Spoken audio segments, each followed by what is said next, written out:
अस्सलाम वालेकुम दोस्तों, मैं हूं आपका होस्ट, आपका दोस्त सालिम अंसारी।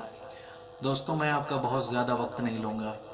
मैं बस चाहता हूं कि आप मुझे सिर्फ 3 से साढ़े 3 मिनट दे दें। दोस्तों, मेरी बात को बहुत गौर से सुनिएगा और जहां जहां तक हो सके इस ऑडियो क्लिप को शेयर भी कीजिएगा।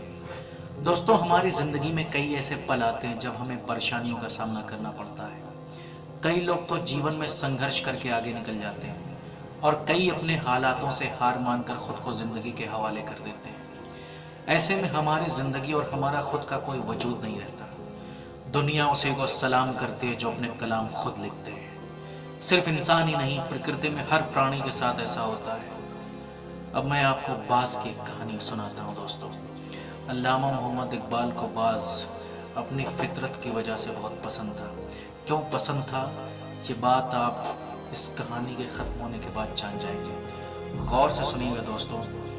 आप लोगों ने अक्सर बाज के बारे में सुना ही होगा। बाज एक ऐसा पक्षी है जो अपनी नज़र व हौसलों के लिए जगत प्रसिद्ध है। लेकिन अगर उसकी ज़िंदगी को देखा जाए तो उसके जीवन में भी एक ऐसा पड़ाव आता है जब उसे अपने जीवन को जीने के लिए कई कठोर फैसले लेने पड़ते हैं। बाज की उम्र 70 साल की होती है, लेकिन जिंदगी के इस मुकाम को तय करने के लिए उसे एक मुश्किल फैसला लेना पड़ता है। इसके पंजे 40 वर्ष तक सही ढंग से काम करते हैं। 40 साल के बाद ये पंजे मोड़ने के कारण कमजोर हो जाते हैं और शिकार नहीं पकड़ पाते। इसकी लंबी और तीखी चोंच भी आगे से मुड़ जाती है।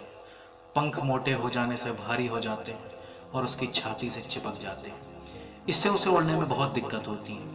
ऐसे समय में बाज के पास दो ही रास्ते रह जाते हैं, या तो जीवन त्याग दे या फिर बदलाव के लिए एक दर्दनाक प्रक्रिया से गुजरे जिसका समय 5 महीने होता है। फिर नया जीवन प्राप्त करने के लिए बाज उड़कर एक ऊंची चट्टान पर जाता है और वहां घोंसला बनाकर वहां रहना शुरू कर देता है। बदलाव की इस प्रक्रिया के अंतर्गत बाज चट्टान में अपनी चोंच मार मार कर दर्द की परवाह ना करते हुए तोड़ देता है। उसके बाद अपने पंजों को तोड़ता है और अंत में अपने भारी हो चुके पंखों को भी नोच कर फेंक देता है। अब इस दर्द भरी विधि को पूरा करने के बाद बाज को पुरानी अवस्था में आने के लिए 5 महीनों का इंतजार करना पड़ता है। इसके बाद बाज का नया जन्म होता है, जिसके बाद वो एक बार फिर से शिकार कर सकता है, उड़ सकता है और मनचाहा आनंद ले सकता है। आगे के 30 साल उसे इन कष्टों के बाद ही मिलते हैं। इसी तरह, बिल्कुल ठीक इसी तरह एक सफल इंसान भी एक बदलाव से ही आगे बढ़ता है।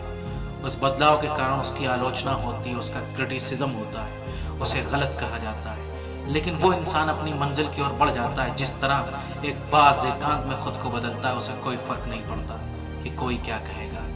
उसी प्रकार हमें भी एक चित्त होकर ईमानदारी से मेहनत करनी चाहिए और नकारात्मक चीज़ों से हमेशा दूर रहना चाहिए। शुक्रिया दोस्तों, आपका बहुत बहुत शुक्रिया।